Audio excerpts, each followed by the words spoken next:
Hello, I'm Kate Chabot. Welcome to Sitrep, your weekly look at the big issues in defence and world affairs. Who's to blame for a burst dam that has devastated parts of Ukraine? Russia claims to have inflicted thousands of casualties repelling a counter-offensive, while Ukraine says it's made gains. How do we understand the truth as the pace of fighting picks up, along with the claims and counterclaims? Professor Michael Clarke and a former senior military intelligence officer will explain how we cut through this 21st century fog of war. Also this week, as Rishi Sunak announces a UK-led summit on the safety of artificial intelligence, we assess whether AI could really go rogue. Because AI technologies, we cannot predict with full certainty the way in which they will behave. There is a risk that they could do something that we didn't want them to do. And the Chaplain General tells us why Britain has been training Ukrainian padres. Helping them to understand how pastoral care, spiritual support and moral guidance can be delivered in warlike situations such that they are experiencing. Michael Clarke, hello. A remarkable week in Ukraine. Yes, this is the week we have been anticipating for some time. You know, the big show is beginning now. We've been working up to it. There was, as so-called shaping operations and a lot of probing going on for the last couple of weeks, and a big air offensive that started before that. At some point, the big show has got to begin, and it began on Monday this week. And so we're all waiting to see now how it pans out for the next few weeks. It won't go on forever, of course. Every offensive runs out of steam at some point, but this one, I think, will go for several weeks at least. And Mike, the flooding from the collapse of the Kakhovka Dam seems to have peaked. For the thousands of ordinary Ukrainians, it's about clearing up and finding new homes. But it's changed the landscape around Kherson. How much strategic impact does that have? It might have quite a lot. It narrows the front, but for both sides. So it's a defensive measure for Russian forces. I mean, only forces on the defensive blow up bridges and dams. Forces on the offensive don't blow things up before they get there. So it's a defensive move. It allows the Russians to, as it were, move away from that front because it makes it very difficult for the Ukrainians to cross the river. But equally, it allows the Ukrainians to concentrate as well, probably further east in Zaporizhia. So the whole effect is to narrow the front, and the ultimate effect of that militarily might actually be to Ukraine's ultimate advantage because it gives them a more narrow front to fight on for the next couple of months.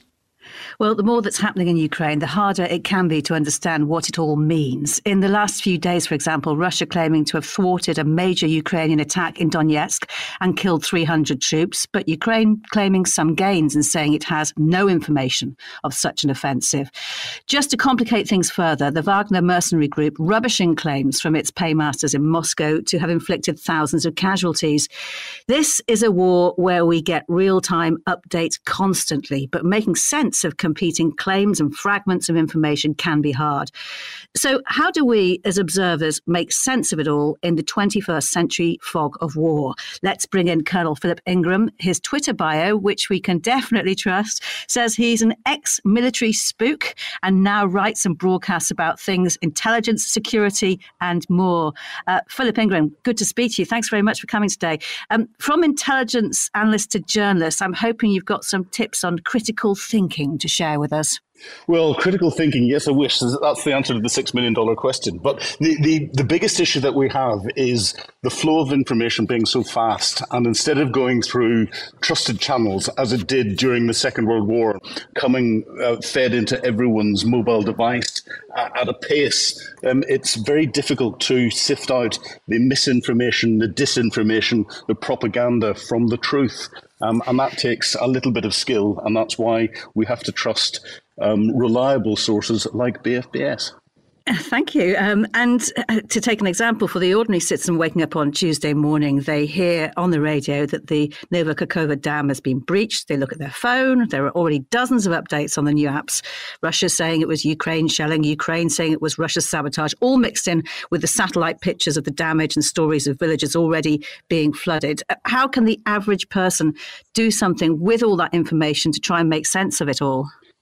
Well, the first thing to do is not believe what you're reading immediately, and to take a little bit of time over a cup of tea and analyse information from 2 or 3 different reliable sources. Looking at the history of the information, because this conflict, I class the Russian Ministry of Defence as the Russian Ministry of Disinformation. 99% of what they put out is untrue and is proven untrue. And very early on, I concluded that there wasn't enough information in the public domain to make a decision on what was being provided that's there. But you then start to look at capability and intent.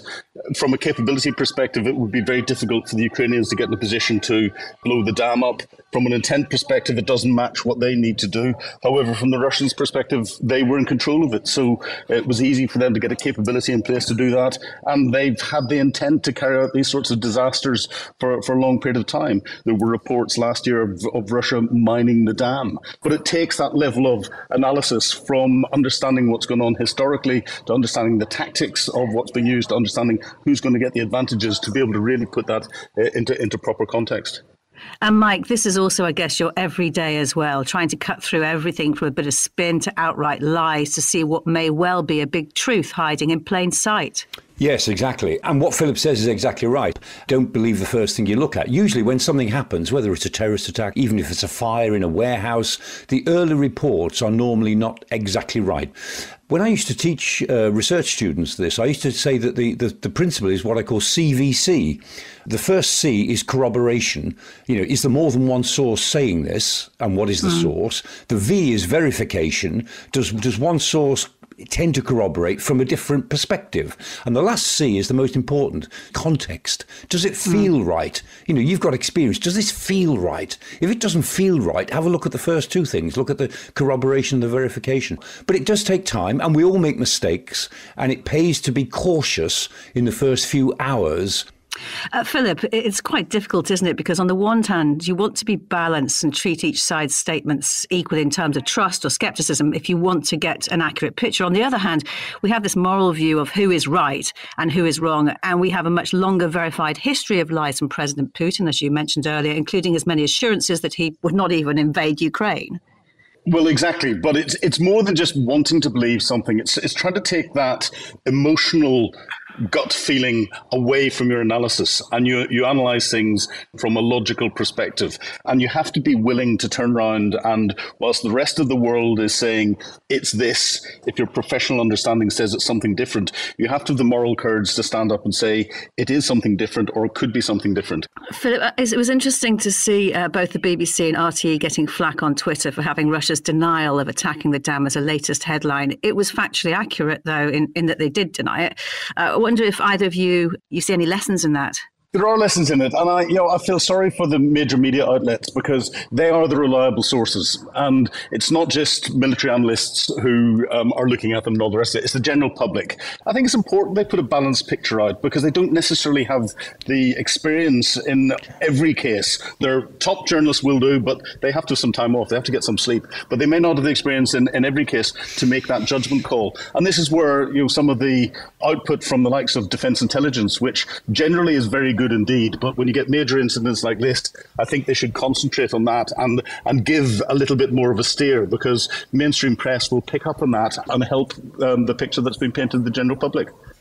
Yes, I think the big difference is between reporting and analysing, and those two things get a bit mixed in a lot of the mainstream media. It's absolutely right that the BBC and RT or whatever should report that the Kremlin has said this, the Kremlin has said that, but then there has to be some analysis which puts that into context, and that is a problem in modern media, particularly when the pressure is on to get things out quickly. And Philip, as ordinary citizens, we no longer just have the mainstream media to rely on. We've heard a lot in this war about Telegram channels. We're more familiar with Twitter. But do you find you can generally find worthwhile sources on there, or does it just thicken the fog? Telegram is one of the biggest sources of misinformation. And one of the biggest difficulties is the speed of information. However, I use Telegram because I analyse the information that's coming from both sides, and it's interesting to translate the same reports in different ways and see how they're being spun in different ways. But unless you are experienced in dealing with it, unless you're sceptical about the information that's being presented to you, don't believe everything from the outset and put it into context in the same way that Michael has said. Mike, any favoured sources you would recommend people to follow and maybe trust? Oh, well, if they're looking for gains and losses in the war, Oryx, ORYX, is a really good source, and they can give you the photographic evidence. So if they say 4,000 tanks have been destroyed, you can look on their website and you could click every single one of those 4,000 cases, and it will give you the photograph on which they base that assessment. Mazar, M-A-Z-A-R, is a very good source as well of independent material. Funnily enough, some of the reliable sources turn out to be Russian critics. Gherkin, Igor Strelkov, calls himself Gherkin. He's very, very critical of the Russian military, having been one of the leaders of the breakaway republics back in 2014. And what he says often turns out to be surprisingly true. And so you end up in this business always trying to build up trust in certain sources. If they let you down, then you just don't trust them as much. And Philip Ingram, which sources would you recommend to trust? Well, Defence Intelligence, the report that they put out on a daily basis is generally quite good. I wish they'd put a little bit more assessment in it and avoid some of the history, because what has happened is historical. What is going to happen is intelligence. But it's the mainstream press outlets, because they've generally spoken to people. They've verified what it is that's going on. It may not be completely up to the immediacy of what's going on, but it's not far behind. And it is certainly going to be more verified than anything else that you'll pick up. Colonel Philip Ingram, great to talk to you. Thank you so much for your time today. Right. Let's talk artificial intelligence again for a few reasons. And don't worry, Mike, our AI clones, or should I say clowns, will not be making another appearance. Starting with an intriguing story from a major conference in London. The chief of AI tests and operations for the US Air Force told his audience about a simulation of an AI drone tasked to find and destroy air defenses. But after a human had refused to approve several strikes, the AI decided the way to complete its mission was to first kill its operator. So they trained it not to do that, and instead IA went for the communication tower, linking it to its operator. However, there's a final plot twist. The US Air Force says there was no such simulation, and that Colonel Tucker Hamilton misspoke to the Royal Aeronautical Society. He then gave a statement to clarify it was a thought experiment, but added they would not need a simulation to realise this is a plausible outcome. Mike, what do you make of this? Yeah, it's a real problem. It's a realistic issue because it depends on how high a strategic requirement you give the AI. If you ask AI what is the best way to get a convoy through that is being attacked, the answer from AI is that you should sacrifice a ship. You should work out which is the weakest ship and sacrifice it to let the others get through. And if the sacrifice is a second ship, then you should sacrifice the second ship. Now, that is not a human response, and you wouldn't want to necessarily do that. You might end up doing it, but you wouldn't want to start with that assumption. And what it brings out is how high a strategic task do you set the AI at, and how much human interaction do you allow in that process. This was Arthur C. Clarke's idea. Think of the film, the book 2001. It's all about the HAL computer killing the members of the spacecraft that they're on because the HAL computer knows that's the best way to complete the mission that the computer has been given. Of course, this is part of a steady drumbeat of warnings about the risk of AI going rogue. Also this week from one of the Prime Minister's top AI advisors. In an interview, Matt Clifford said AI may not be far off generating bioweapons or cyber attacks that could kill many humans simply from where we would expect models to be in 2 years' time. Others are urging calm and caution. The Technology Minister, Paul Scully, saying such fears shouldn't stop us seeing all the good artificial intelligence can do. So how worried should we be? Is AI good or bad? Professor Rosaria Tadeo is Defence Science and Technology Fellow at the Alan Turing Institute and Senior Research Fellow at Oxford University's Internet Institute.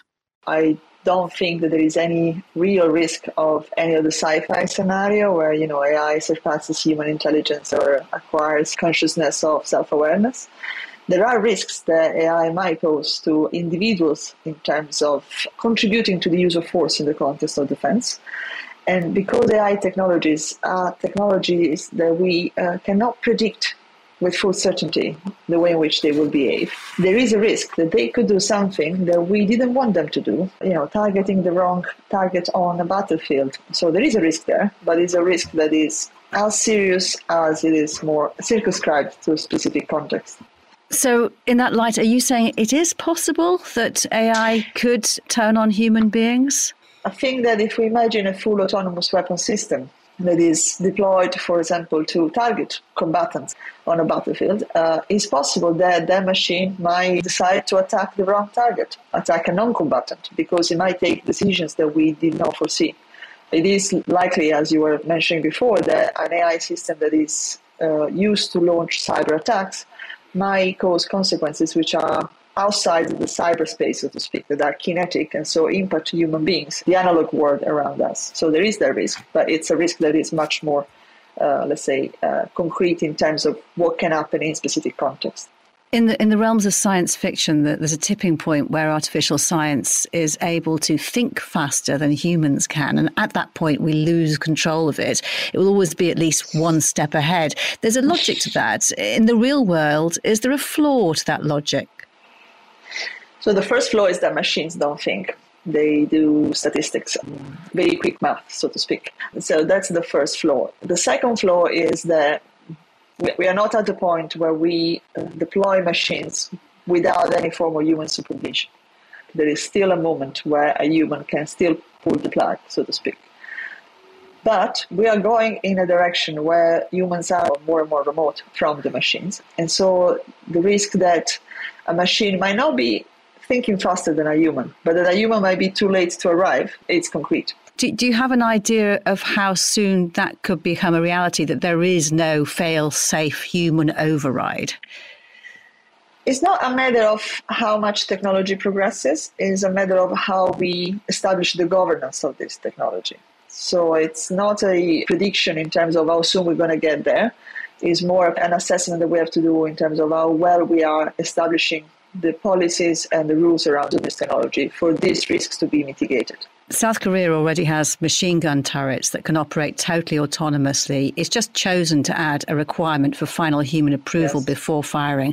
Trouble is, as soon as one powerful player decides to cut the human out of the loop, the playing field isn't level anymore and it could snowball. I mean, I presume your thinking is we really need governance to stop that happening. We need governance, and we need to be also to pass the, let's say, idealistic distinction. After the war in Ukraine, the use of autonomous weapon systems is not anymore a taboo, unfortunately. We saw the first reported use of this kind of weapons in Libya in 2021, and Ukraine, we saw both sides using this technology. So we cannot really rely anymore on the idea that this is not going to happen, because it's happening already. What is going to make the difference and mitigate the risk is how well we can govern the use of this technology and impose limits that are, let's say, consistent with the values of our society, so that we use this technology insofar as it's morally acceptable. Yes, consistent with the values of our society, but there is the potential it could be trained to specifically do bad. A rogue state could set IA on a mission, perhaps deploying a biological weapon. So this is an interesting point, because there are two answers to that. One is that we can only defend our societies if we uphold the values that we stand for seriously. It is true that there is always someone who will do the worst of the things, but it's also true that if we put enough weight, regulations will enable us not only to avoid, first of all, for us to commit things that we consider immoral or therefore illegal, but also we will be able to hold those who don't respect these values and these rules accountable. We have war crimes courts exactly for that reason. Is the genie then out of the bottle, or do you think there is a good chance of AI being developed responsibly and kept under control? The genie is not entirely out of the bottle yet. There is a sense from defense institutions and a commitment to develop and use AI in what is called the responsible way. If there is no correct regulation, these weapons becomes too risky, and so the capability advantage that they bring might be easily offset by the risks that they bring as well. Do you worry about the future of AI in the context in which we're speaking? Yes, quite a bit. It concerns me a lot, because I think that there is an ongoing AI arm race. So AI is perceived, correctly so, as a necessary capability to maintain advantage over the opponent. And we know that this technology is a technology that has great potential, but also important risks, risks which have to do with loss of control. We might imagine a use of AI which is not coupled with the necessary framework to attribute more responsibility. So we might not be able to blame people when AI systems do something wrong. So there are a lot of important risks that worry me a lot. I don't think that these risks are unsolvable or not addressable, but I think that they are very complex and require a lot of effort and commitment to be addressed properly so that we can leverage the good side of AI for defense. Rosaria Tadeo, great to speak to you. Thank you very much for your time. Yeah, thank you. News, discussions and analysis. This is Sitrep. Let's return now to the war in Ukraine. More than 15,000 Ukrainians have now had military training in the UK since Russia's all-out invasion. But 10 troops have just completed a very different course. Back at the front line, they will not be fighting. They will be unarmed. They are Ukrainian military chaplains who spent the last 2 weeks in Wiltshire, further developing their skills for supporting those fighting to free their country. But what is it that these padres can bring that makes a difference to the war effort? And how have Britain's military chaplains been helping with that? Well, let's talk now to the Army's Chaplain General, the Reverend Michael D. Parker. Lovely to speak to you today, Padre. Tell us about the kind of training you and your colleagues have given these Ukrainian chaplains. Hello, Kate. I guess the first thing I should say is what a great privilege it was for us to be asked as part of the UK's effort in support of our Ukrainian partners to deliver this very specific chaplaincy training. And our work with the Ukrainians has been helping them to understand how pastoral care, spiritual support and moral guidance can be delivered in warlike situations such that they are experiencing. We had a couple of the chaplains who were with us who've been working in military hospitals, and you can only imagine what they are seeing at the moment in terms of injuries to service personnel returning from the front line, and indeed the kind of vicarious trauma this causes to the medical staff, to the nurses, the doctors, the surgeons who are having to treat these individuals. So all of the horrors of war are absolutely being experienced by our Ukrainian partners at the moment. And that value of the Padre support to the individual troops is obvious, I guess. But in the big picture of the war effort, can it make a real difference? Well, gosh, I guess only time will tell on that front. I mean, both sides in this conflict have a form of chaplaincy at work, but with perhaps slightly different motivations. The role of a chaplain is to try and build greater strength within the moral component of fighting power. Well, that sounds great as a piece of doctrine. What does that actually mean? It means being there for people in times of great need. If you ask a soldier to be in a conflict situation, their training will take over, but then there'll come a moment when perhaps they're reflecting on some of the things they've done, some of the things they've been asked to do, some of their concerns from wider life, all of which can begin to act as a nagging doubt on whether what they're doing is actually the right thing. Chaplains are there to listen to them in those moments, to try and help them make sense of their experiences, and also to remind them that some of the things that they're being asked to do in war are not things that we would normally want people to experience, and trying to help them understand that this is not a normal thing to do, and that when the war is over, there will be a time when they return to a new version of normal, when they return to a new relationship with the world around them, which is not based in violence. Unarmed, these chaplains will also be accompanying the troops right to the front line. What might they be required to do practically? There are a number of things which we, from our own experience, have been working with our Ukrainian partners in helping them understand. Very practical things like identification and burial of remains, particularly hasty burials where the situation is such that it's too dangerous for any sense of repatriating. There's also the practical element of enabling soldiers to say their prayers, to make their confession, and on occasions to be with those soldiers whose life is slipping away, to offer to them the ministry of last rites, to pray with them in such desperate situations. Ukraine specifically asked you to deliver this training, and there is a much longer history of military chaplaincy in Britain. What is the strategic role for you and your colleagues across Britain's forces? Wow, that's a really big question, and we could spend a lot of time unpacking that, Kate. We do exist to do those three things. It's about providing pastoral care, which is care to everyone in the armed forces, not just those who have a particular religious confession. We're there to offer spiritual support, which is about providing for the religious needs of the community, and indeed the needs of those people of other belief forms, which perhaps at the moment aren't represented within chaplaincy as it's structured. We also try to be moral guides, by which we mean helping the organisation think about its behaviours, about its own ethical foundation. What is it that motivates us to do what we do? And are those motivations which are good and right as seen by wider society? That's the kind of strategic level stuff we do, but actually the real soundbite is to say that we exist to care for the Army's people. And military chaplains are not just Christian, they come from a broad range of faiths. How do you navigate the fact that there are people you're supporting who have no particular faith, who may even be quite suspicious of religion? There are plenty of people who are suspicious of religion, Kate. There are one or two chaplains who are a bit suspicious of religion as well. We have always prided ourselves on being there for everybody. It is religion that empowers us to do what we do. It is religion that qualifies us to do what we do at the moment as chaplains.